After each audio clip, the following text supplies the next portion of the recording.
देखिए ये 3 इक्वेशन आपको दिया हुआ है और आपको बताना है कि इसकी मूल की प्रकृति बताना है दिए हुए द्विघात समीकरण। ठीक, तो देखिए द्विघात समीकरण का दिए हुए तो पहला देखिए 1 और 3। पहला देखिए क्या दिया है, 4x² प्लस 4x+1 दिए हुए द्विघात समीकरण, यानी द्विघात समीकरण x⁴ है। तो क्या करेंगे, पहले हम उसको स्टैंडर्ड फॉर्म में ले जाएंगे, यानी स्टैंडर्ड फॉर्म क्या होता है, x² bx plus C equal to 0। देख रहे हैं कि हम पहले x² का टर्म है, ठीक है, x का टर्म है, ठीक है, c यानी कॉन्स्टेंट है 1 है, ठीक है, प्लस प्लस यानी प्लस प्लस है, यानी द्विघात जो दिया हुआ द्विघात समीकरण है स्टैंडर्ड फॉर्म में। उसके बाद क्या करेंगे, कंपैरिजन कर लेंगे, यानी लिखेंगे दिए हुए द्विघात समीकरण को स्टैंडर्ड यानी व्यापक रूप के द्विघात समीकरण से टैली यानी कंपैरिजन यानी मिलान करने पे क्या निकलेगा, a बराबर 4 b बराबर 4 बराबर 1 निकल गया। अब लिखेंगे विवेचक या विविध कर, विवेचक t बराबर b² - 4ac। बी स्क्वायर क्या है, बी क्या है 4, तो 4 का दी होल स्क्वायर, 4 इंटू ए क्या है, सॉरी बी क्या है, बी 4 का स्क्वायर, ठीक है, 4 ए क्या है, तो ए भी 4 है और सी क्या है 1 है। तब देखिए 4 का स्क्वायर करेंगे तो 16 और 4 चौका 16 एकम 16 यानी 0 निकला, 0 निकला, यानी डी बराबर क्या हो गया, 0 निकला। तो आप क्या जानते हैं डी बराबर 0 आता है, तो आपको हमने अभी जस्ट बताया, जब डी ग्रेटर देन 0 हो या बराबर 0 हो तो मूल्य क्या होगा, वास्तविक। यानी इससे हमने क्या निकाला रिजल्ट, यानी डी जब इस केस में डी बराबर मेरा 0 आ रहा है, 0 आ रहा है, तो दो निष्कर्ष निकले क्या, एक तो डी 0 यानी वास्तविक, वास्तविक मूल होगा, वास्तविक, और डी बराबर 0 है यानी दो बराबर है, तो यानी दोनों दोनों समान होगा,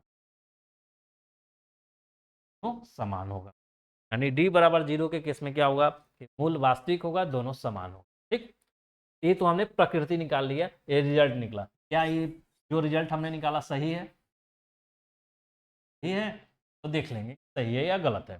देखिए कैसे, 4x² प्लस 4x+1 इक्वल है, स्टैंडर्ड फॉर्म में है, ए बराबर क्या है 4, बी बराबर क्या है 4 और सी बराबर क्या है 1। हम जब मूल निकालेंगे तो मूल का फॉर्मूला क्या है, माइनस बी, यानी माइनस बी बीच वाला, plus minus root under D by 2a। D बराबर क्या होता है, तो 4, चाहे आप डायरेक्ट फॉर्मूला याद रखिए, b² - 4ac। ठीक, अब देखिए माइनस बी क्या है, -4 plus minus root under B क्या है, तो 4, 4 चौका 16, 4 इंटू ए क्या है 4 इंटू है 1 बाई 2 और ए क्या है, तो 4।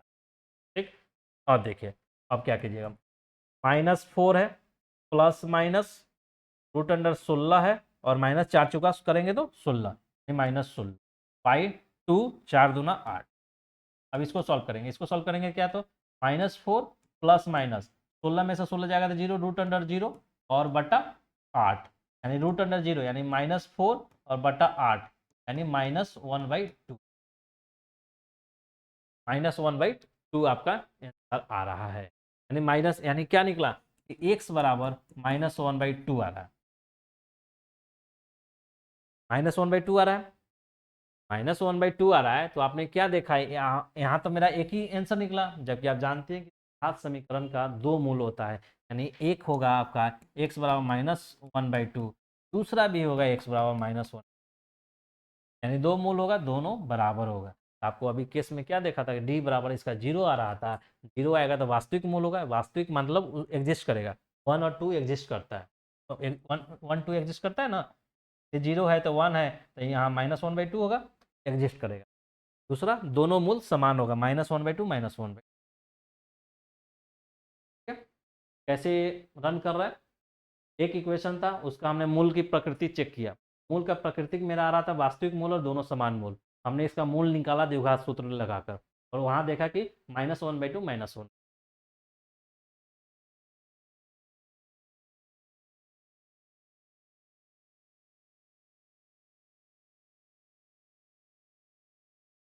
अब देखिए तो सेकेंड नंबर देखिए क्या है, सेकेंड नंबर बोला है 2x² minus 4x plus 3।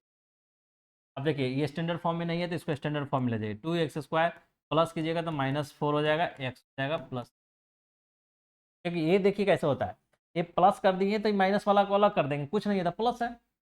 Minus वाला को बीच में अलग मतलब अंदर कर देंगे तो बाहर कुछ नहीं है तो प्लस होता है। अब देखिए अब स्टैंडर्ड फॉर्म से टैली कर दीजिए, x² plus bx plus c equal to 0। x² का टर्म x², a बराबर क्या हो गया, a बराबर 2 निकल गया। b देखिए b बराबर -4 निकल गया, c बराबर 3। ये मेरा यूज का चीज़ है, ठीक। यूज का देखिए, अब देखिए अब क्या निकालना है हमको, इसका प्रकृति निकालना है। तो प्रकृति निकालने के लिए क्या करते हैं, मूल की प्रकृति निकालने के लिए डी यानी विवेचक निकालते हैं। डी बराबर क्या होता है, b² minus 4ac। b² b क्या दिया हुआ है -4 यानी -4 का दी 4 इंटू ए क्या दिया हुआ है 2, सी क्या 3। 4 का स्क्वायर का 4 चौका 16, -4 दूना 8 तिरका 24 यानी 24, 16 में से 24 यानी 24 में से 16 गया तो -8। क्या देख रहे हैं, लेस देन 0 है। यहाँ क्या देख रहे हैं कि डी जो मेरा है -8 आ रहा है, यानी -8 क्या होता है, 0 से छोटा होता है। यानी तीसरा कंडीशन है डी बराबर लेस देन 0। जब डी बराबर लेस देन 0 यानी डी लेस देन 0 होता है तो क्या होता है, हमारा हमारा तो मूल जो होगा वो वास्तविक नहीं होगा, यानी अवास्तविक या काल्पनिक रूट होगा, काल्पनिक काल्पनिक मूल होगा, वास्तविक आपका एग्जिस्ट नहीं कर। तीसरा तीसरा में क्या डी लेस देन होगा तो कोई वास्तविक मूल नहीं होगा, कोई वास्तविक मूल नहीं होगा। देखिए अब तो हमने प्रकृति निकाला, अब इसको हम चेक करते हैं द्विघात समीकरण से क्या सेम आ रहा है या नहीं। द्विघात समीकरण से मूल निकालेंगे, क्या मेथड है, -b plus minus b² minus 4a बटा 2a -b क्या है, b -4 है, -4 प्लस माइनस b² क्या है -4 का दी होल स्क्वायर -4 a क्या है 2 है इंटू सी क्या है 3 बाई 2 और a क्या है 2। ठीक है, माइनस माइनस प्लस हो जाएगा, +4 प्लस माइनस √4 चुका 16 और -24, 4 दूना 8 24 बटा 4। ठीक है, 4 प्लस माइनस √, क्या हो जाएगा -8/4 आ जाएगा। तो आप जानते हैं कि रूट के अंदर माइनस मेरा नहीं होना चाहिए। अगर रूट के अंदर माइनस हो जाता है तो वो संख्या एग्जिस्ट नहीं करता है, यानी एग्जिस्ट नहीं करेगा, यानी आगे हम सॉल्व नहीं कर पाएंगे, और आगे सॉल्व नहीं कर पाएंगे यानी लिख देंगे कि ए क्या होगा, ए का एक्स वास्तविक संख्या नहीं है। अगर जब एक्स वास्तविक संख्या नहीं है इसका सॉल्व करेंगे तो ए कोई वास्तविक, देख रहे हैं माइनस में आ गया तो आगे हम सॉल्व नहीं कर पाएंगे, तो ए नहीं संभव है, नहीं इसका वास्तविक रूट संभव ही नहीं है। ठीक, तीसरा देखिए,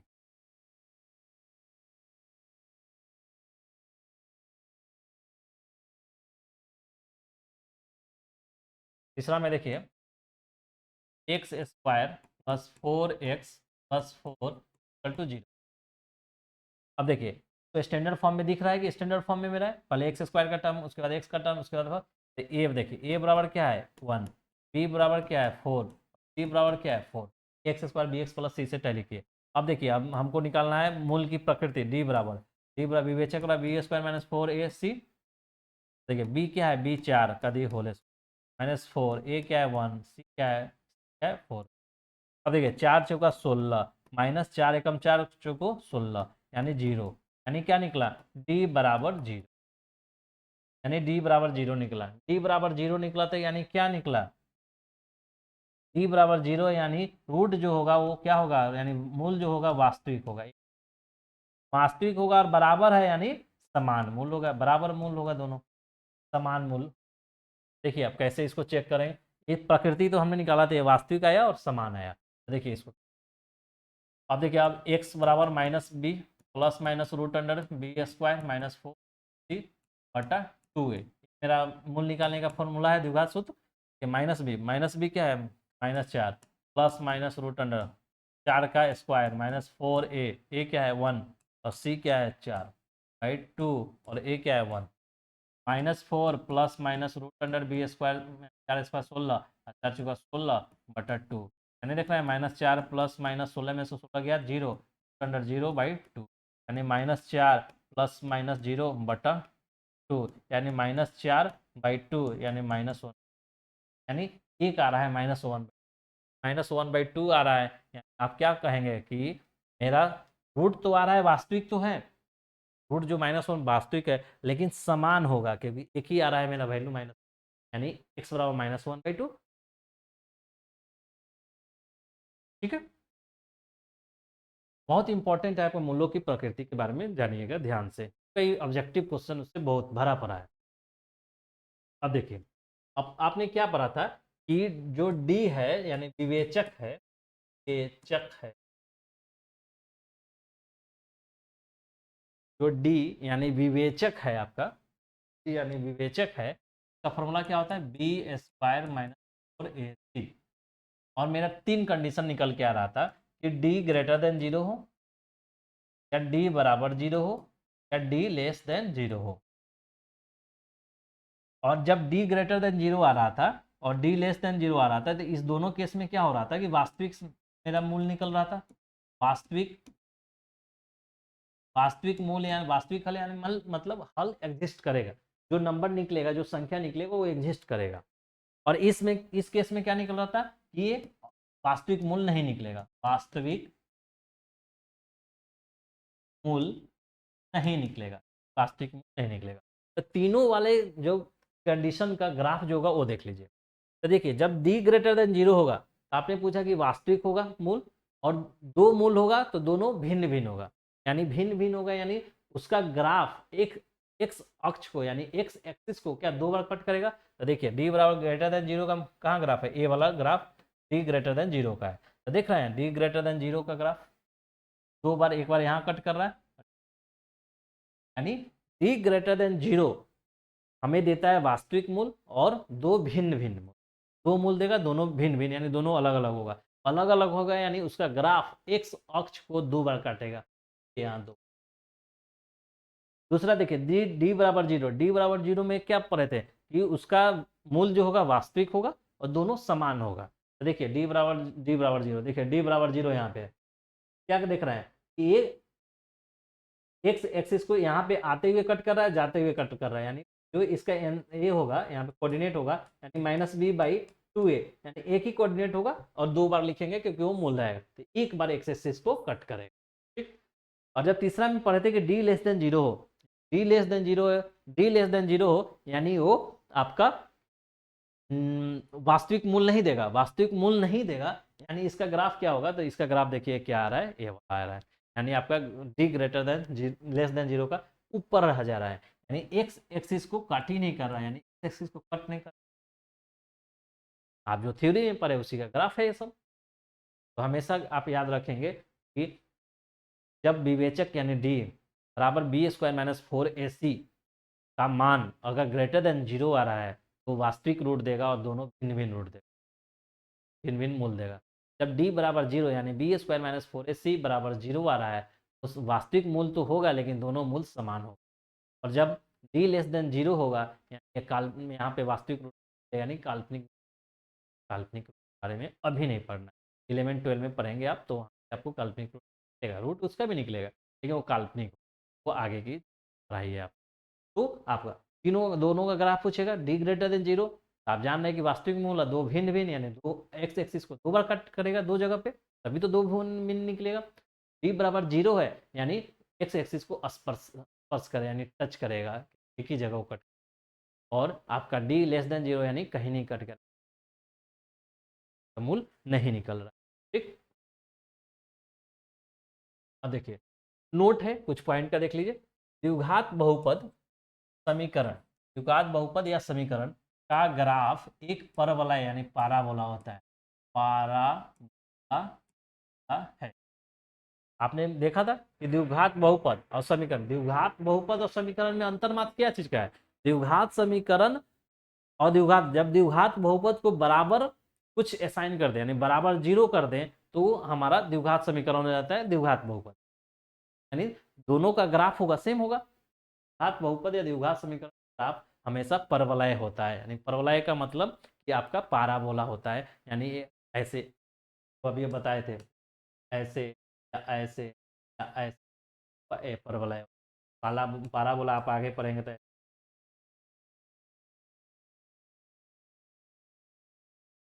जहां परवलय एक अक्ष को काटता है, अर्थात वे बिंदु जहां द्विघात बहुपद का मान शून्य हो, यानी जहां एक्स एक्सिस को कट करेगा वहीं उसका वैल्यू देगा। तो परवलय द्विघात बहुपद का क्या इक्वेशन होता है, square plus B X plus C बराबर 0, बहुपद में। अब देखिए, आपने देखा कि मेरा जो द्विघात बहुपद या होगा, ये होगा, यहाँ ए का वैल्यू है,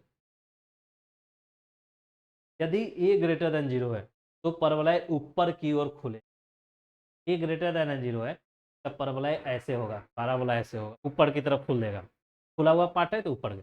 जब ए लेस देन 0 होगा तो परवलय नीचे की तरफ खुलेगा, ऐसे खुलेगा। और जब ए बराबर 0 हो तो ए ग्राफ 0 होगा, तो देखिए ए बराबर 0 यानी ये टर्म 0, ए कट जाएगा, यानी बचेगा मेरा बी एक्स प्लस सी, और ये रैखिक है, यानी होगा ये कोई रेखा होगा, वही बोल रहा है रेखीय ग्राफ होगा, क्योंकि बहुपद प्रथम घात में हो जाएगा। एक घात का है, और एक घात का बोले थे कि सरल रेखा हो, एक घात वाला बहुपद का ग्राफ सरल रेखा होता है, दो घात वाले बहुपद का ग्राफ परवलय होता है, यानी पाराबोला होता है। देखिए, अब आपका अभी तक चैप्टर में जितना भी कंसेप्ट हो गए, इसी कंसेप्ट से पूरा क्वेश्चन इस चैप्टर का बनना है।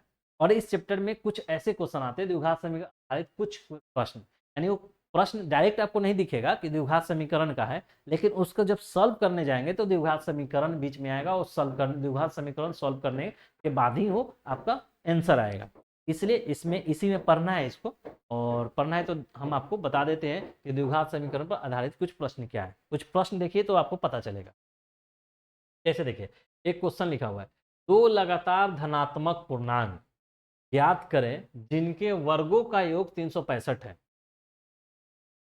ठीक है, तो आपको एक क्वेश्चन दिया हुआ है, और एक क्वेश्चन आपको पढ़ के क्या आपको डायरेक्ट बोलेंगे कि ये द्विघात समीकरण का क्वेश्चन है, द्विघात समीकरण चैप्टर से ये प्रश्न है क्या गया, कभी नहीं, क्योंकि इससे नहीं दिख रहा है कि द्विघात नहीं, द्विघात समीकरण का पूछ रहा है, ना कोई द्विघात समीकरण हल करना है, ना इसमें विवेचक पूछ रहा है, ना कोई मूल की प्रकृति पूछ रहा है, कुछ ऐसा नहीं है। लेकिन इसको एक स्टेप अगर मानने के बाद आप देखेंगे बनेगा। इसी तरह आप रैखिक दो चर वाले रैखिक समीकरण, उसमें भी कुछ प्रश्न जो थे वो डायरेक्ट नहीं दिख रहे कि दो चर वाले रैखिक समीकरण का है, लेकिन उसमें भी दो चर वाले रैखिक समीकरण में कुछ प्रश्न था ऐसे। ठीक है, देखिए, दो लगातार धनात्मक पूर्णांक ज्ञात करें जिनके तब मान लीजिए कि दो लगातार देखना है, धनात्मक देखना है, पूर्णांक देखना है। पूर्णांक मतलब इंटीजर नंबर 1 2 3 4 5 6 7, धनात्मक है और लगातार है। तो यहाँ लिखिए, माना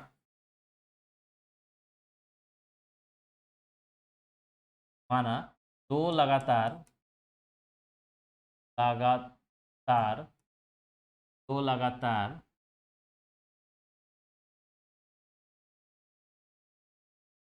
धनात्मक धनात्मक पूर्णांक x और x प्लस 1 है। देखिए, दो लगातार धनात्मक संख्या पूछ रहा है, यानी एक है तो दूसरा क्या होगा, दो, या दो है तो तीसरा तीन होगा, यानी चार है तो तीन पाँच होगा, या आठ है तो ये 9 होगा। यानी क्या देख रहे हैं, इसमें एक जोड़ना है, इसमें एक में एक जोड़ रहे हैं तो दो आ रहा है, दो में एक जोड़ रहे हैं तीन आ रहा है, चार में एक जोड़ रहे हैं पाँच हो रहा है, आठ में एक जोड़ रहे हैं तो 9 आ रहा है। यानी जो एक संख्या मानेंगे उसमें लगातार का मतलब एक जोड़ दें तो लगातार होगा। माना दो लगातार धनात्मक पूर्णांक संख्या, अगर एक मान लीजिए कि पहला एक्स है, उसमें एक जोड़ेंगे तो दूसरा आएगा, तो एक्स दूसरा हो जाएगा। अब देखिए, प्रश्नानुसार देखिए, प्रश्नानुसार लिखने का मतलब होता है कि जो आपने प्रश्न में कंडीशन दे रखा है, यानी शर्त बता रहे हैं, उसी शर्त को हम फॉलो करके आगे बढ़ रहे हैं, इसलिए हमने प्रश्नानुसार लिख दिया। तो प्रश्नानुसार क्या बोल रहा है कि दो लगातार धनात्मक पूर्णांक ज्ञात करें जिनके वर्गों का योग, यानी जो धनात्मक पूर्णांक है उसका वर्गों का योग, यानी एक तो वर्ग है, वर्गों का योग,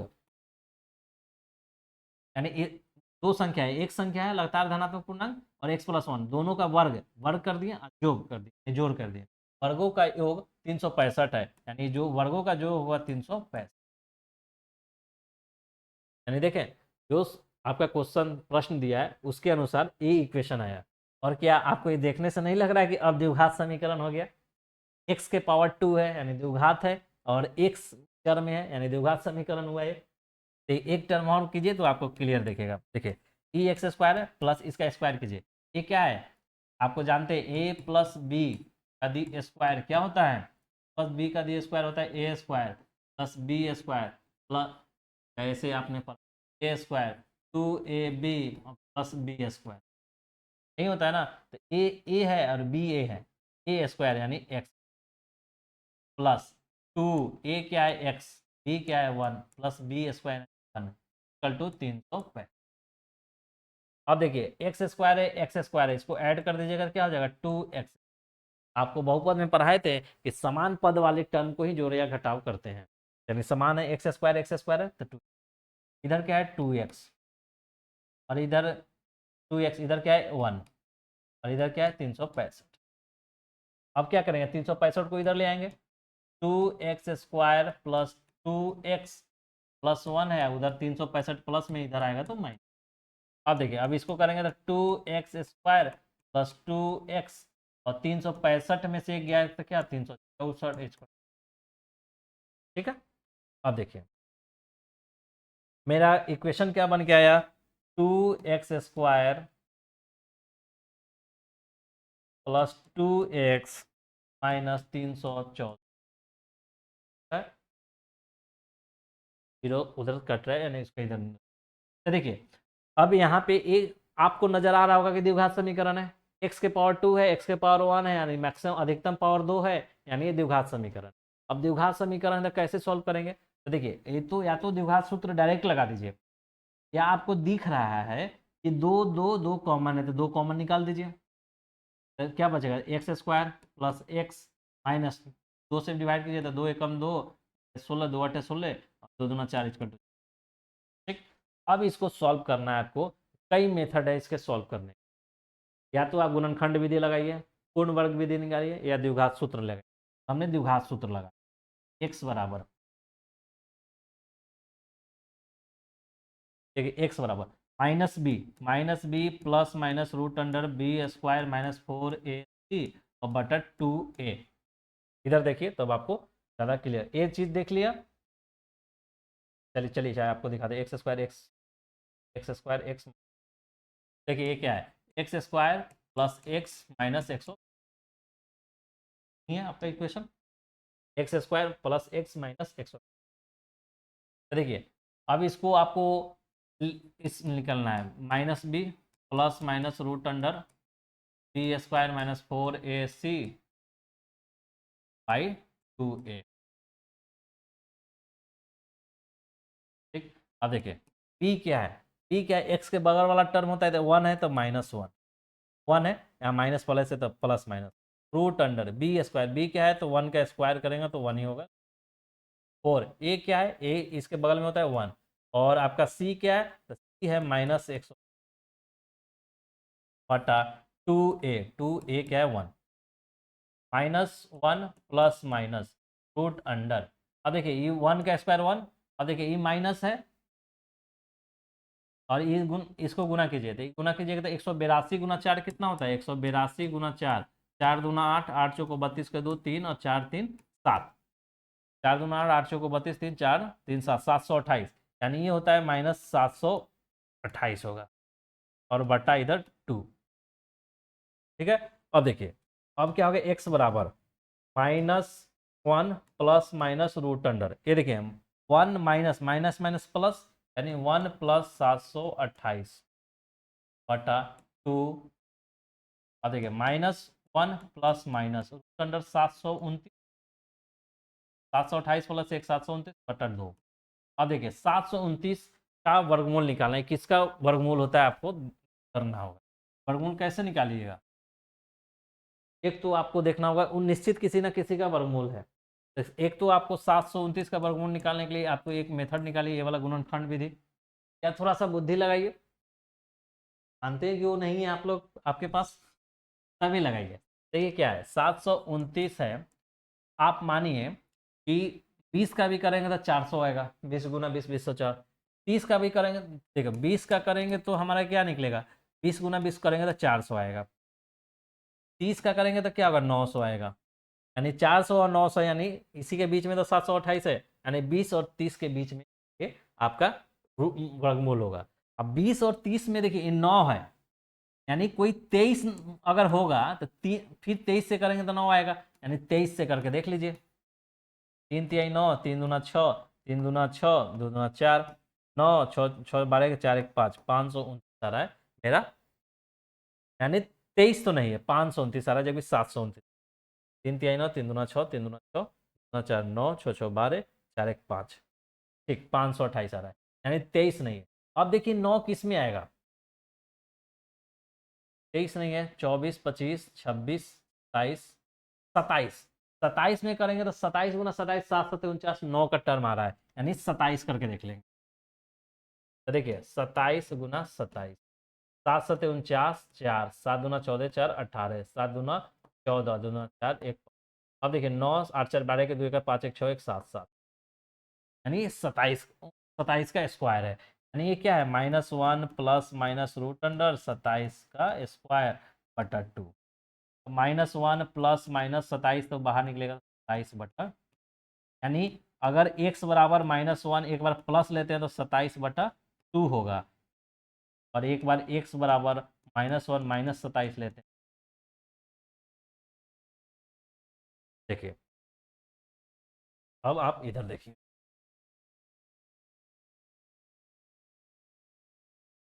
x बराबर आपने एक बार क्या आया है आपका, x बराबर आया है कि -1 प्लस 27 और बटा 2, 27 में से एक जाएगा क्या, 26 आएगा बटा 2, यानी x बराबर तो 1 तो 13 आ रहा है।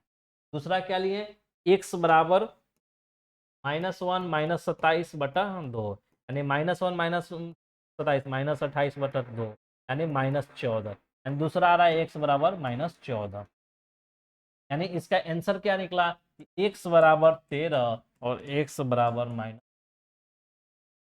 ठीक, अब देखिए दो मान आया, लेकिन आपने क्या माना था, -1, आपने माना था यहाँ कि दो धनात्मक पूर्णांक संख्या आना चाहिए, यानी x पॉजिटिव आना चाहिए, x आपका नेगेटिव नहीं हो सकता है, x बराबर -14 जो आया है, x बराबर -14 आया है, ये हमारा एक्सपेक्ट या हमारा एक्सेप्ट नहीं हो सकता है, यानी x बराबर 13 मेरा आंसर होगा, x बराबर 13 मेरा आंसर होगा, यानी देखिए x बराबर 13 मेरा आंसर आएगा, यानी x का वैल्यू क्या निकला, 13।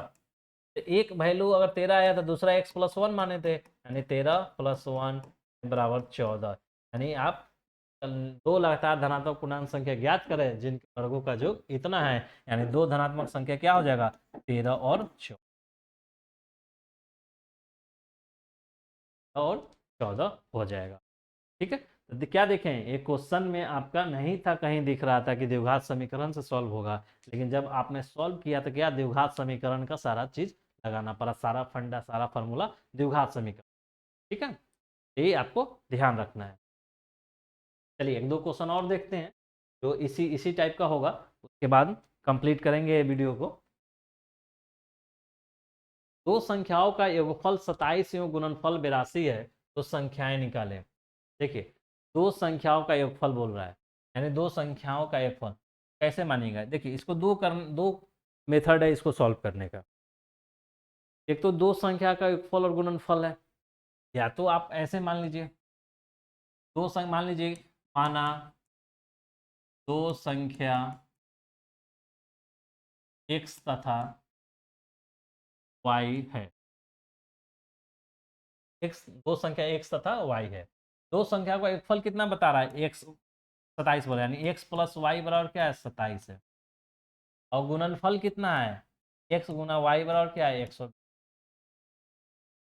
अब इसको आपको दो अननोन है, हम आपको बताए थे कि जितना अज्ञात राशि उतना ही इक्वेशन होना चाहिए, तो मेरा यहाँ पे क्या है, एक इक्वेशन है, यहाँ पे दो इक्वेशन, अज्ञात राशि क्या है, एक्स और वाई, यानी दो अज्ञात राशि है, यानी दो इक्वेशन आपको चाहिए, तो दो इक्वेशन है, यानी सॉल्व करेंगे तो एक चल जाएगा। एक क्वेश्चन किस मेथड से बन गया, इस चैप्टर के अनुसार बन गया, ये दो चर में रैखिक समीकरण, क्योंकि एक चर दूसरा चर, एक चर दूसरा चर, और दोनों के पावर 1 है, 1 है, 1 है, 1 है, तो रैखिक है। दो चर में, यानी एक ही क्वेश्चन को हम दो चर के रैखिक समीकरण में बना सकते हैं। तो देखो इसको कैसे सॉल्व करेंगे कि मेरा निकल जाए, सॉल्व करेंगे, आसानी से सॉल्व कर लेंगे। देखिए कैसे करेंगे, x प्लस 1 है इसको और a है, तो देखिए x प्लस वाई का दी होल स्क्वायर आप करेंगे तो क्या निकलेगा, X square plus Y square plus 2xy। X Y क्या दिया हुआ है, 27 का दी बराबर X square plus Y square 2xy दिया हुआ 2, तो हमारा निकलेगा एक्स स्क्वायर प्लस वाई बराबर समथिंग, और समथिंग एक्स स्क्वायर बराबर स्क्वायर प्लस वाई स्क्वायर, ये निकल जाएगा। उसके बाद फिर हम क्या लगाएंगे, एक फार्मूला और लगाएंगे, एक्स माइनस वाई का दी होल, जिसमें इसको यूज करेंगे और इसको यूज करके फिर एक्स माइनस वाई बराबर हम समथिंग निकालेंगे, और फिर ये इक्वेशन और ये इक्वेशन को सॉल्व करेंगे विलोपन विधि से, तो ये दोनों कट जाएगा तो 2x आएगा, सॉल्व होगा। यानी इसमें आपको लंबा प्रोसेस, लेकिन सॉल्व होगा। विलोपन विधि लगाएंगे और एक्स और वाई कैंसिल। तो देखिए एक तो ये मेथड था, आपको दो चर मान लीजिए, लेकिन दो चर मानने के अलावा हम एक चर में ही बना सकते हैं। सात बहुपद में, द्विघात बहुपद में क्या, द्विघात समीकरण में एक चर, दो संख्याओं का योगफल 27 है, यानी कोई संख्या अगर x है और y है, दोनों का योगफल मान, तो मानिए माना माना एक संख्या x है, तो संख्या 27 माइनस एक कर, ठीक है। देखिए दो संख्याओं का योगफल 27 है, यानी एक संख्या मान लीजिए x है, मानिए एक संख्या x मान लीजिए, टोटल 27 है, तो दूसरा क्या 27 माइनस एक्स होगा, क्योंकि दोनों को जोड़िएगा तो x कैंसिल हो जाएगा, 27 बचेगा। वो संख्या बोल रहा है कि 27 है, मान के चलिए दो संख्या 27 है, दो संख्याओं का योग 27 है, और एक संख्या x है, दूसरा क्या होगा 27 माइनस वो, मान के चलिए दो संख्याओं का योग 10 है और एक संख्या 5 है, क्या होगा दूसरा संख्या क्या होगा 10 माइनस 5 5, यानी दो संख्याओं का जोड़ 10 है और एक संख्या 2 है, दूसरा संख्या क्या होगा 10 माइनस 2 बराबर 8। नहीं लिखना है कि एक संख्या x है और दोनों का सम अगर 27 है तो दूसरा 27 में, जैसे यहाँ कर रहे थे 10 था, दो संख्याओं का योग 10 है और एक संख्या 2 है, तो दूसरा क्या आ रहा था 10 माइनस 8, 10 माइनस 2 बराबर 8। अगर यही संख्या अगर 10 है और एक है 3, दूसरा निकल क्या 10 माइनस 3 7, क्या निकल रहा है, और 7 3 का 10 10 है और 2 8 10 है, यानी दो संख्याओं का जो योग है, एक संख्या जो निकल जा रहा है तो उसको एक संख्या माइनस कर दीजिए, दूसरा निकलेगा। नहीं हो रहा है कि एक संख्या x है और दोनों का योग अगर 27 है तो 27 माइनस एक्स जो होगा वो दूसरा, ये दूसरा संख्या हो गया। अब बोल रहा है कि दो संख्याओं का योग 27 है, क्यों हम गुणनफल इतना है, तो 27 का तो यूज कर लिए, अब गुणनफल निकालना तो लिखे प्रश्न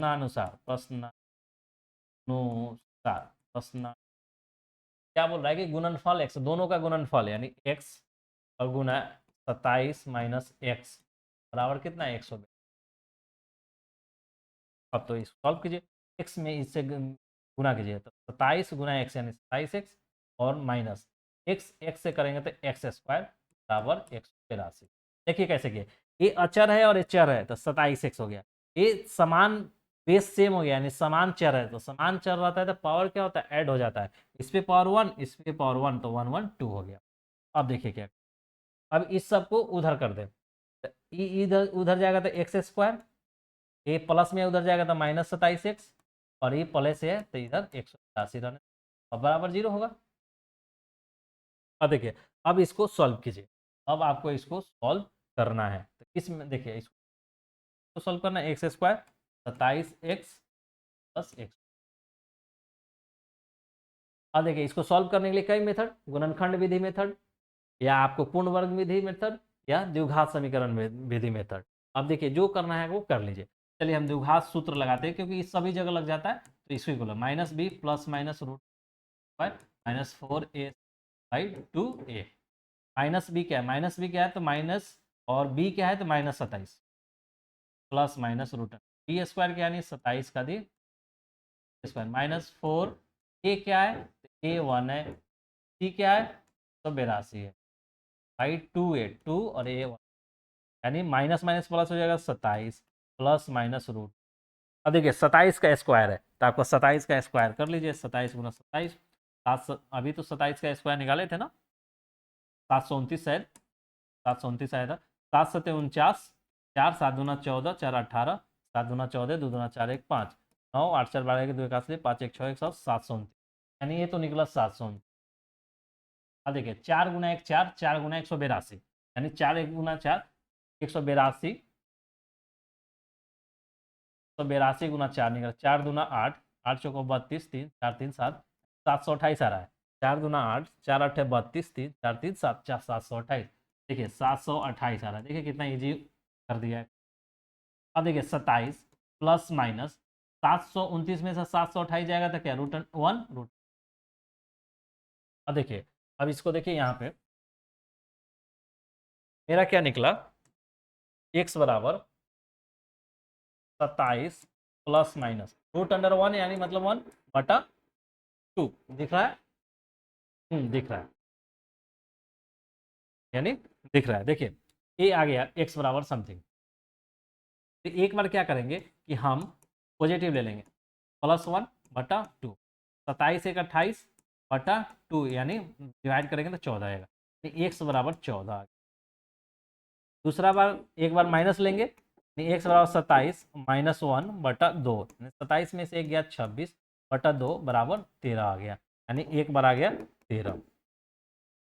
ठीक, तो दो संख्याओं का जोगफल 27 है, तो देखिए तो हमारा संख्या क्या निकला 13 14। तो अब देखिए, अब यहाँ पे आपको एक चीज ध्यान रखना है, यहाँ पे देखिए कैसे ध्यान रखना है।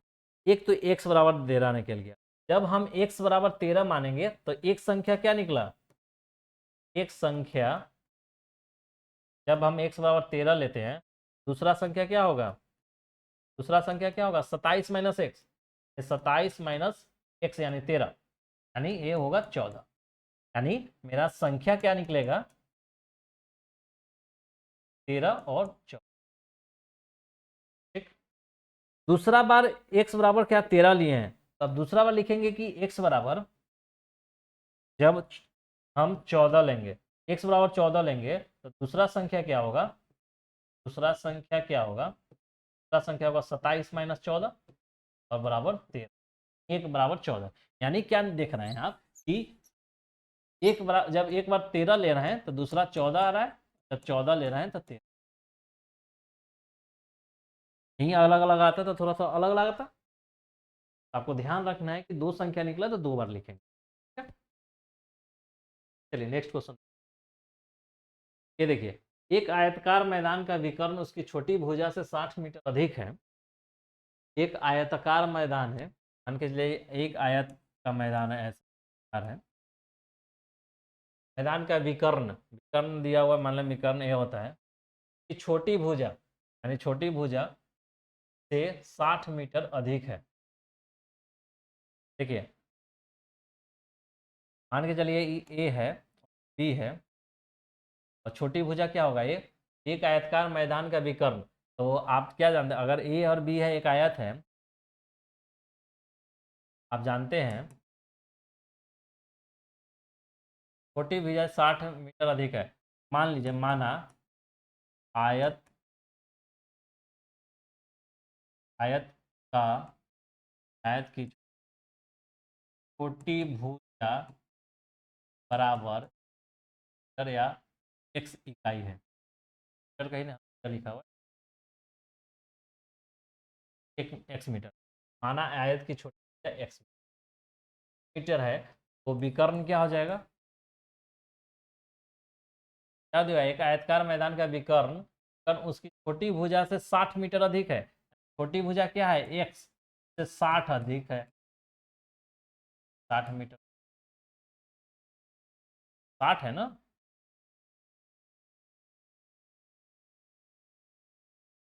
विकर्ण मेरा यदि बड़ी भुजा छोटी भुजा से 30 मीटर अधिक है, अब देखिए बड़ी भुजा जो है, बड़ी भुजा छोटी भुजा से कितना है, 30 मीटर अधिक है। छोटी भुजा क्या है, x और प्लस 30। तो मैदान की भुजाएं निकालें, यानी मैदान की ए और बी ये सब भुजाएं। तो देखिए आपको इसमें थोड़ा सा आपको जो त्रिभुज और वो सब पढ़ना था, तो ज्योमेट्री वाला सेक्शन है, उसमें आपको याद होना चाहिए कि विकर्ण का क्या फॉर्मूला होता है। एक आयत का विकर्ण का क्या फॉर्मूला होता है, विकर्ण विकर्ण बराबर क्या होता है, रूट अंडर ए स्क्वायर प्लस बी स्क्वायर होता है। क्या होता है, ये 90 डिग्री होता है, ए है बी है, तो पाइथागोरस थ्योरम लगाइएगा तो क्या होगा, बेस और हाइट ए स्क्वायर प्लस बी स्क्वायर, विकर्ण ए स्क्वायर प्लस बी। तो लिखिएगा, चूंकि आयत का विकर्ण कर्ण बराबर रूट अंडर ए स्क्वायर प्लस बी स्क्वायर होता है। छोटी भुजा और बड़ी भुजा का बराबर, छोटी भुजा क्या है, एक्स है, यानी एक तो एक्स स्क्वायर, और प्लस बड़ी भुजा क्या है, एक्स प्लस 30 का दी, एक जितना होगा वो विकर्ण एक्स प्लस, ये मेरा एक इक्वेशन एक्स प्लस 60, यानी आयत का विकर्ण जो होगा बराबर, आयत का विकर्ण हमको मालूम है कि ए स्क्वायर प्लस बी स्क्वायर, यानी एक्स स्क्वायर मतलब एक बड़ी भुजा और छोटी भुजा का दी होल स्क्वायर का स्क्वायर। अब इसको सॉल्व करना है। अब ये क्या दिख रहा है, यहाँ नहीं दिख रहा था हमें कि ये क्वेश्चन किस चैप्टर से है, लेकिन यहाँ पे अब दिख रहा है कि हाँ स्क्वायर में यानी द्विघात बहुपद होगा या समीकरण होगा। अब के दोनों तरफ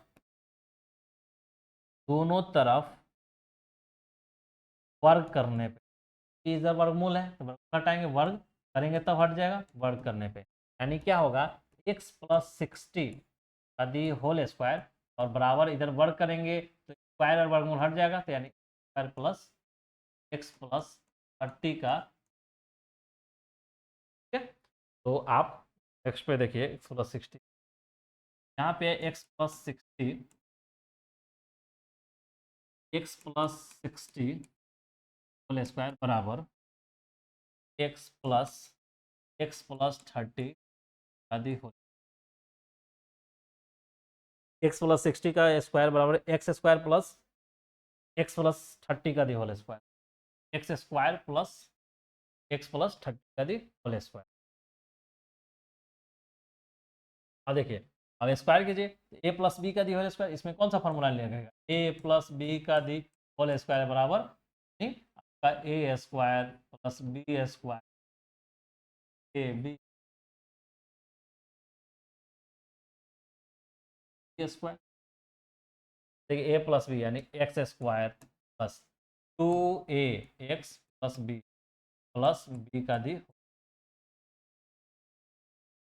याद हो गया। अब देखिए इसको करिए, तो एक्स स्क्वायर तो एक्स स्क्वायर रहेगा, अब इसको करेंगे x square plus 2ab plus का दी। अब देखिए एक्स स्क्वायर प्लस 60 दूना 2 120 एक्स प्लस 60 का स्क्वायर करिएगा तो 6 छक 36, 2 जीरो 36, 6 छक 36 और 2 जीरो 36। इधर देखिए एक्स स्क्वायर और x square 2x square plus देखिए 60 एक्स और प्लस इसका करिएगा तो 3 3 9 और 2 जीरो 90, 3 9 और 2।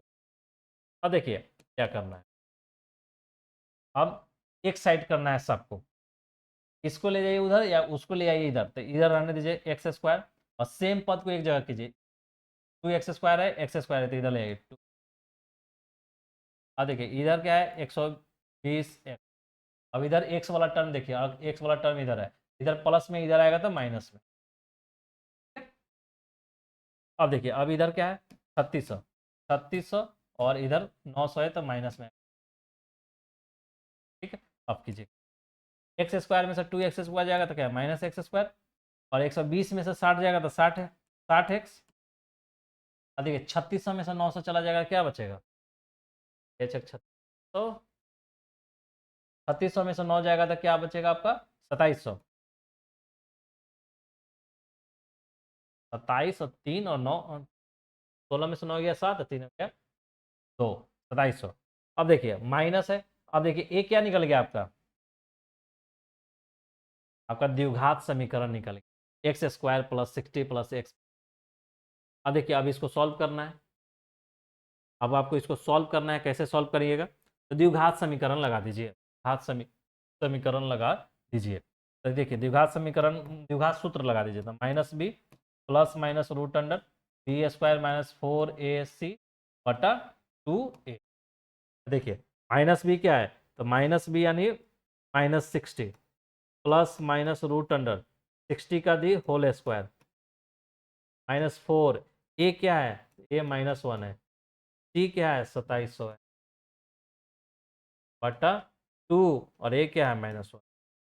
ठीक है, अब सर देखिए यहाँ से हम चलिए आगे आगे पेज पे कर,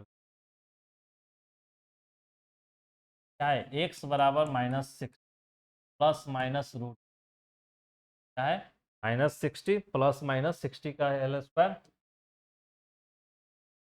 का दे स्क्वायर -4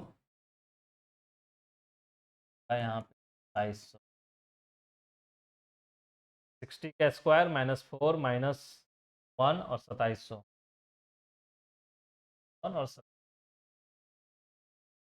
और माइनस,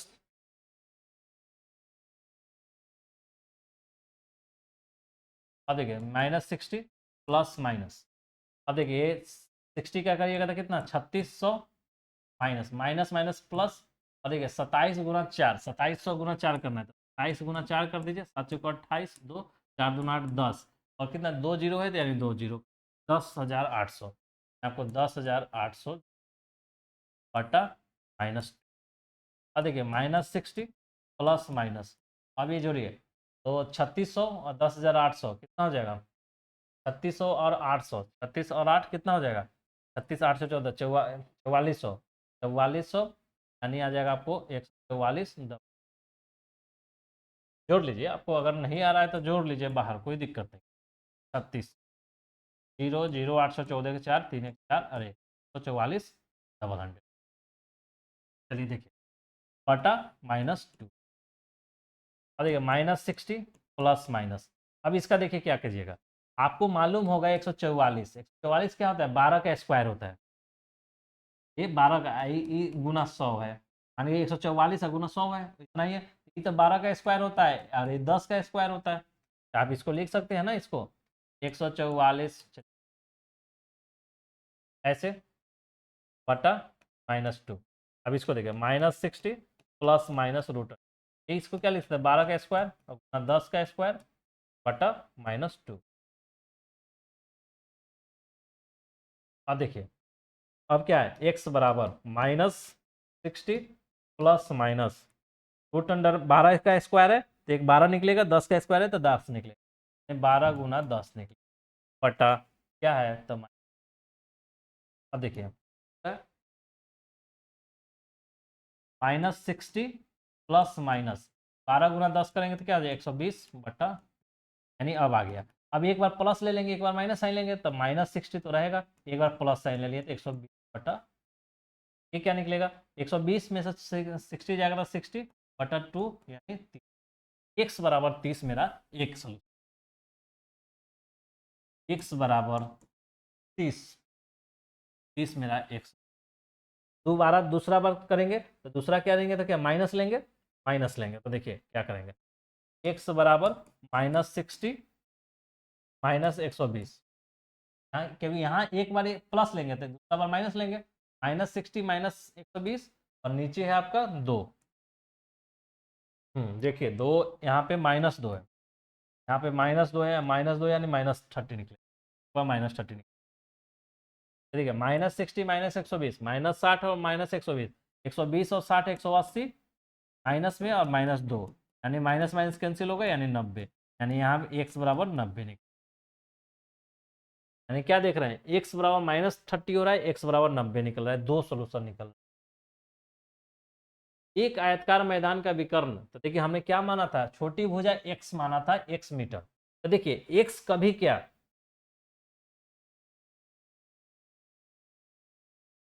हमारे देखिए क्या निकला था, x बराबर निकला था आपका -30 और -30 और 90, -30 और 90, -30 और x बराबर 90 बराबर।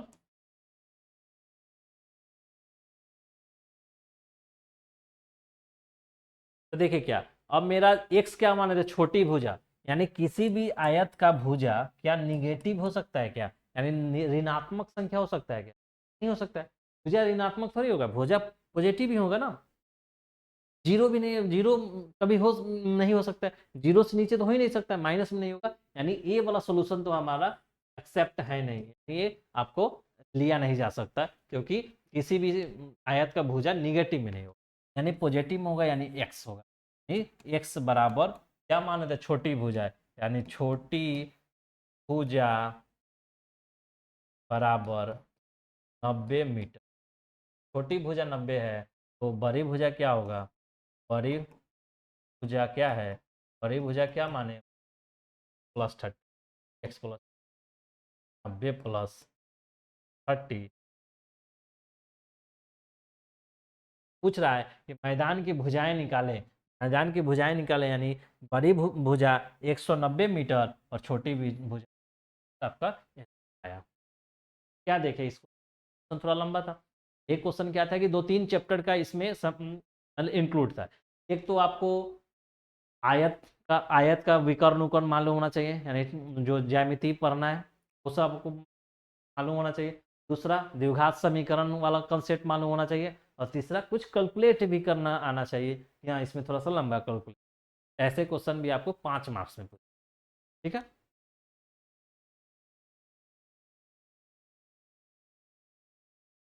चलिए एक क्वेश्चन और देखिए, इसमें इस टाइप का भी क्वेश्चन कई बार पूछा गया है।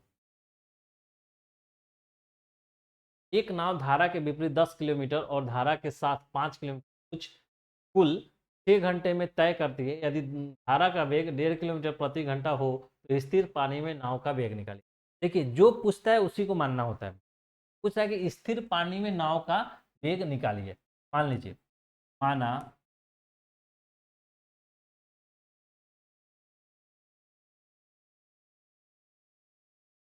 नाव का वेग दिया है, तो स्थिर का वेग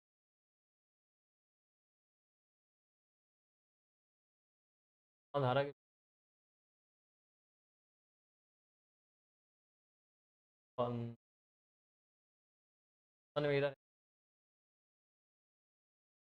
नाव नहीं है, यहाँ धारा है, तो ये धारा है, यदि धारा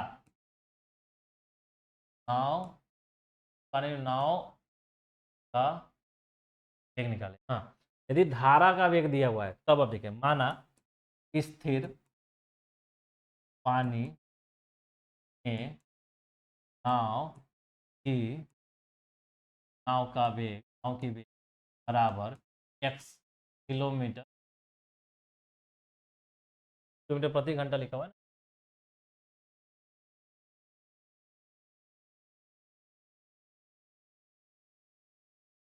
प्रति घंटा। अब देखिए एक कंसेप्ट है, ये देखिए, मानिए कि ये आपका नदी है,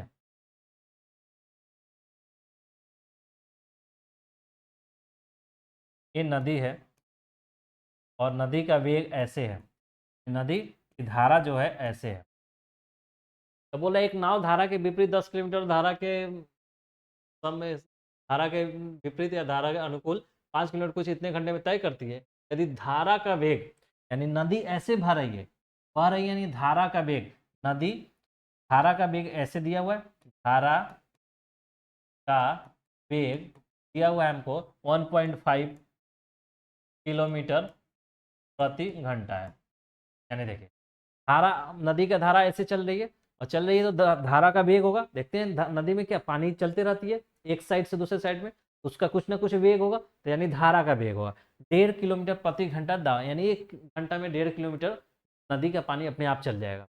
तो देखिए जब हमने इधर से तैरना शुरू किया, तो हमने इधर से चलना शुरू किया, हमने चलना शुरू किया, कुछ हम भी वेग से चल रहे हैं, यानी स्पीड से चल रहे हैं, कुछ हम स्पीड से चलेंगे और नदी का पानी भी स्पीड इधर तरफ लगा दे रहा है, यानी हम इधर चल रहे हैं और हमको कोई धक्का भी दे रहा है, यानी थोड़ा सा मेरा स्पीड बढ़ जाएगा।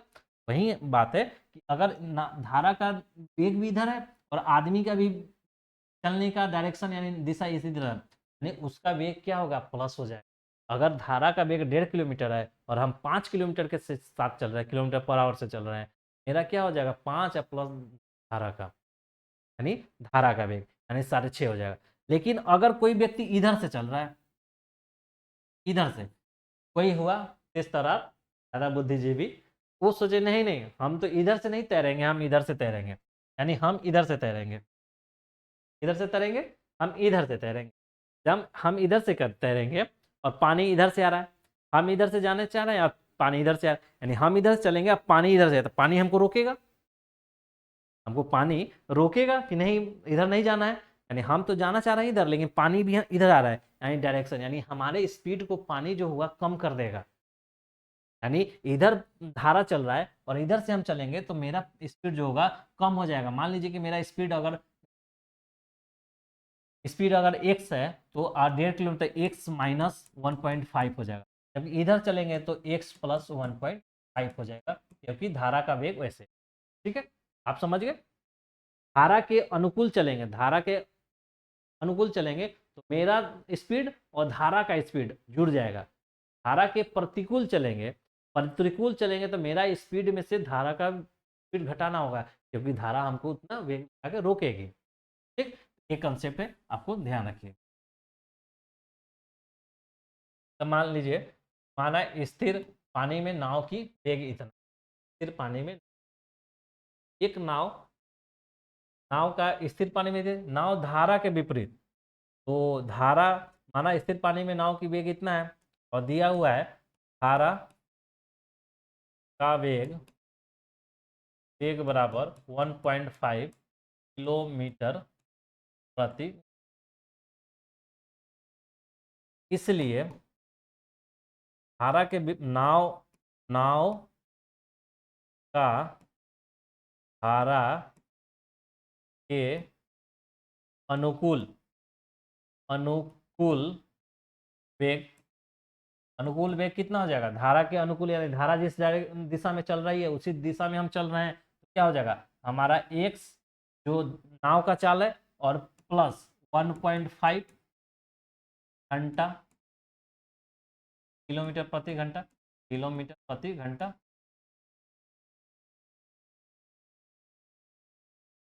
घंटा। इसीलिए नाव का धारा के विपरीत, विपरीत वेग कितना हो जाएगा, धारा इधर चल रहा है हम उधर से आ रहे हैं तो घट जाएगा, यानी x माइनस 1.5 किलोमीटर।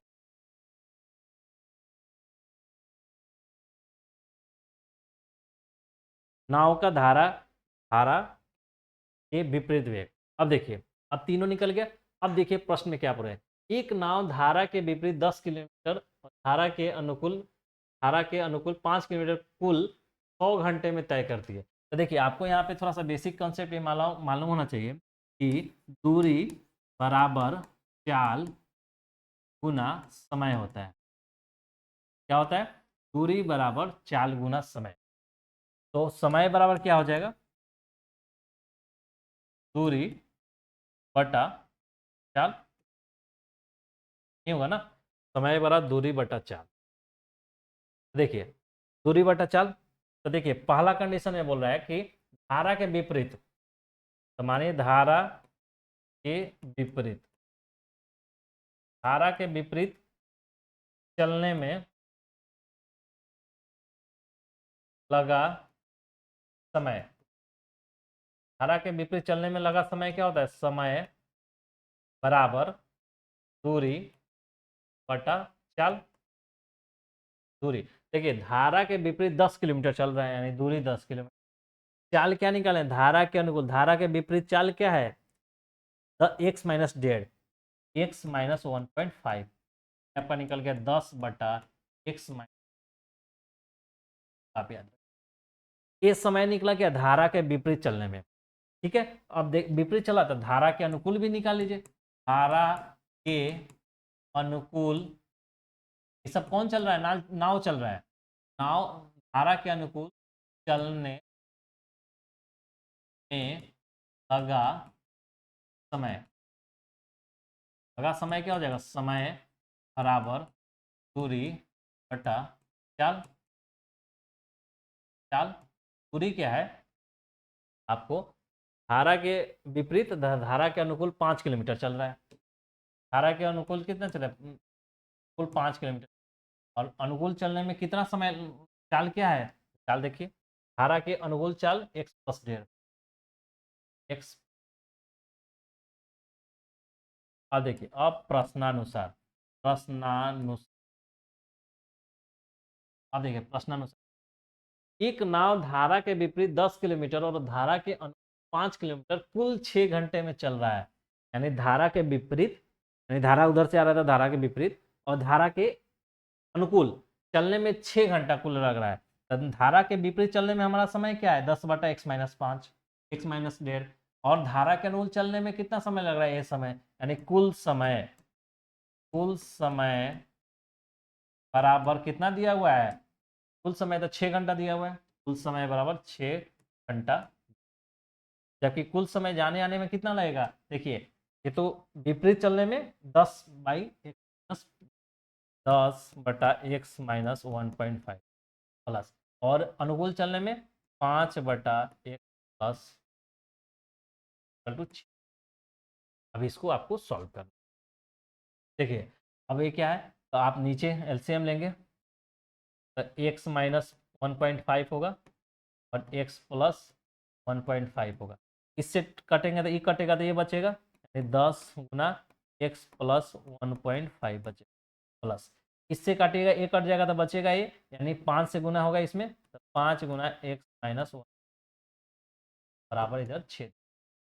ठीक है, अब देखिए अब इधर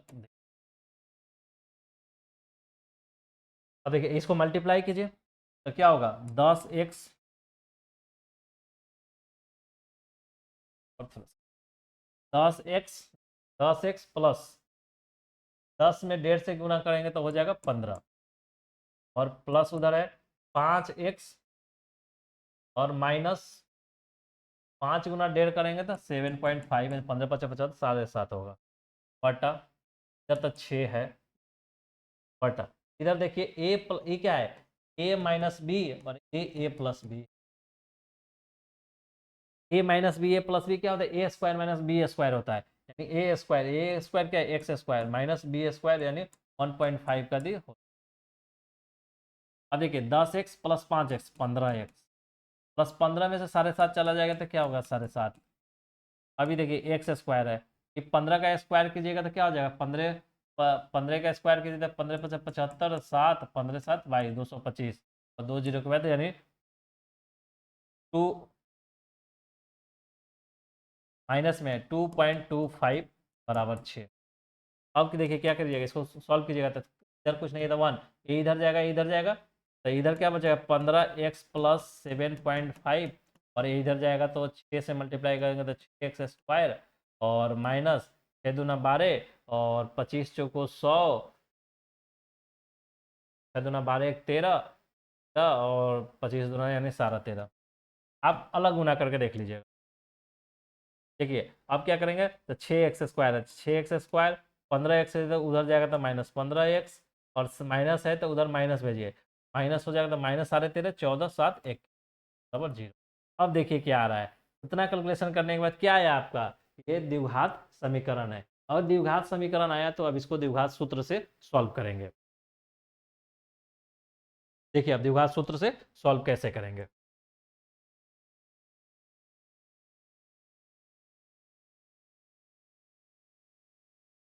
6x square minus 15x minus 21 बराबर x बराबर, मेरा द्विघात सूत्र क्या होता है, minus B plus minus root under B square minus 4a बटा 2a। ठीक है, माइनस बी क्या है, माइनस बी है माइनस 15 तो माइनस और minus 15 plus minus root under B square यानी माइनस 15 का दी होल स्क्वायर माइनस 4 4 ए क्या है 6 और क्या है माइनस बटा 2a यानी 2 minus minus plus 15 plus minus root 15 का स्क्वायर कीजिएगा क्या आ जाएगा 225 माइनस 4 छक 24 24 और गुना 21 कर लीजिए 24 4 दूना 8 2 दूना 4 यानी 4 8 2 10 और 4 1 5 504 यानी 504। अब देखिए ये माइनस है तो ये प्लस हो जाएगा बटा 6 दूना 12। देखिए 15 प्लस माइनस 225 और प्लस 504 तो 504 में 225 जोड़ दीजिए 5 4 9 2 5 2 7 यानी 729 यानी रूट अंडर 729/12। देखिए अब आप हो जाएगा ये 15 प्लस माइनस अभी आप 729 का क्या देख रहे थे 27 का वर्गमूल हो रहा है यानी रूट अंडर 27 का स्क्वायर हो गए बटा 12। देखिए कुछ स्क्वायर आप यूज कर लीजिएगा तो आपका कैलकुलेशन इजी होगा 728 किसका है 27 का। देखिए अब क्या हो जाएगा 15 प्लस माइनस बाहर निकलेगा 27 के भी और एक जाएगा 27/12। ठीक है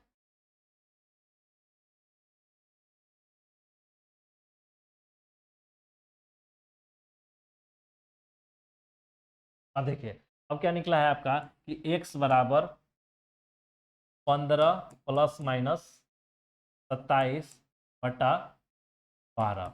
एक बार क्या कीजिए प्लस साइन ले लीजिए प्लस प्लस ले लीजिए प्लस 27। ये क्या होता है 15 और 27 के 27 5 32 10 42 42/12 यानी 6 दूना 6 सतह 42 6 दूना 12 7 यानी x बराबर 7/2 आ गया। अगर एक हम माइनस लेते हैं तो 15 माइनस 27/12 15 27 में से 12 15 चला गया कितना होगा -12 यानी -12/12 यानी -1 यानी एक्स बराबर निकल रहा है -1। देखिए एक्स क्या माने थे आप एक्स माने थे आप एक्स क्या माने थे माना स्थिर पानी में नाव के वेग एक्स माने थे। एक्स क्या संभव है क्या माइनस में तो एक्स माइनस में आपका संभव नहीं है यानी एक्स माइनस में निकला है जो एक्स बराबर -1 ये संभव नहीं होगा क्योंकि एक्स क्या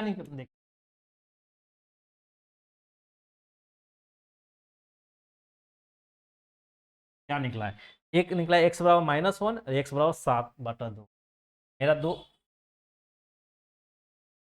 देखिए एक निकला एक्स बराबर -1 और एक्स बराबर 7/2। तो क्या ये संभव है क्या एक्स क्या माने स्थिर पानी में नाव की वेग या नाव की चाल क्या माइनस हो सकता है क्या नहीं होगा यानी ए हम नहीं ले सकते ए लिया नहीं जा सकता है यानी एक्स बराबर क्या निकला 7/2 और एक्स क्या माने हैं स्थिर पानी में नाव की वेग स्थिर पानी में नीचे लिखेंगे स्थिर पानी में नाव की वेग कितना हो गया 7/2 किलोमीटर प्रति घंटा। क्या देख रहे हैं आप कि कुछ ऐसे क्वेश्चन हैं जो दिखने में आपको नहीं लगेगा कि इस चैप्टर का है सॉल्व होगा इसी चैप्टर बशर्ते कि इस चैप्टर के अलावा कुछ चैप्टर का इसमें जरूरी होता है ऐसे क्वेश्चन आपको एक का दो का क्वेश्चन जाएंगे लेकिन 5 नंबर इसलिए बता दिया गया। ठीक है तो आप समराइज कर दे रहा हूँ अब थैंक यू उसके बाद लेकिन समराइज कर रहा हूँ कि आपने द्विघात समीकरण में क्या पढ़ा द्विघात समीकरण में यही पढ़ा कि एक तो द्विघात समीकरण क्या क्या होता है ax² + bx + c = 0 द्विघात समीकरण। द्विघात समीकरण कितने प्रकार का होता है तो दो प्रकार का होता है पूर्ण शुद्ध द्विघात समीकरण और अशुद्ध द्विघात। शुद्ध द्विघात समीकरण को सॉल्व करने का कितना दो मेथड कौन कौन तो ये आपका वर्गमूल विधि और दूसरा गुणनखंड विधि। उसके बाद आता है मिश्रित या अशुद्ध द्विघात समीकरण। अशुद्ध द्विघात समीकरण कौन होता है जिसमें x² और x दोनों का टर्म हो दोनों का पद हो तो सॉल्व करने का कितना मेथड तीन मेथड कौन गुणनखंड विधि मेथड पूर्ण वर्ग विधि मेथड विधि और तीसरा द्विघात विधि द्विघात क्वाड्रेटिक इक्वेशन का जो फॉर्मूला होता है द्विघात विधि। तो और तीनों मेथड से निकालेंगे उसके बाद मूलों की प्रकृति का निर्धारण कैसे करते हैं वो विवेचक यानी d बराबर b² - 4ac के वैल्यू से देखते हैं मान से देखते हैं। अगर d यानी b² - 4ac ग्रेटर देन 0 है तो हमारा जो मूल होगा यानी हल होगा वास्तविक होगा और दो अलग अलग मूल होगा। जब d बराबर 0 बी स्क्वायर माइनस 4ac बराबर जीरो हो गया, वास्तविक मूल होगा लेकिन दोनों समान मूल होगा। और डी बराबर B square minus 4ac less than zero हो गया, वास्तविक नहीं नहीं है। आपको इसी से क्वेश्चन पूछे जाते हैं ऑब्जेक्टिव और सब्जेक्टिव में। और कुछ आधारित क्वेश्चन जो दिखते नहीं है, 3-4 क्वेश्चन हमने कराए, दिखते नहीं है कि इसी चैप्टर से है, लेकिन चैप्टर से सॉल्व होते हैं। तो ये आपने आज पढ़ा। इस वीडियो के बाद आपकी इसी चैप्टर से रिलेटेड सब्जेक्टिव आएगा और ऑब्जेक्टिव का वीडियो आएगा। ये सारे कॉन्सेप्ट क्लियर, अगर थ्योरी पढ़ लिए उसके बाद ऑब्जेक्टिव का वीडियो देखिए, सब्जेक्टिव का वीडियो देखिए, गारंटी आपको देते हैं कि आप आधा से मैक्सिमम क्वेश्चन आप बना लेंगे इस थ्योरी में, अगर इसको ढंग से। प्लीज आप इसको ध्यानपूर्वक पढ़ें और देखें, और प्लीज़ शेयर सब्सक्राइब और करिए। ऐसा कहने की बात नहीं है, आप भी देख रहे हैं कि आपको अनेक लोगों का मेरा ये मेहनत इसीलिए है कि सभी लोगों को फायदा इसका। Thank you very much.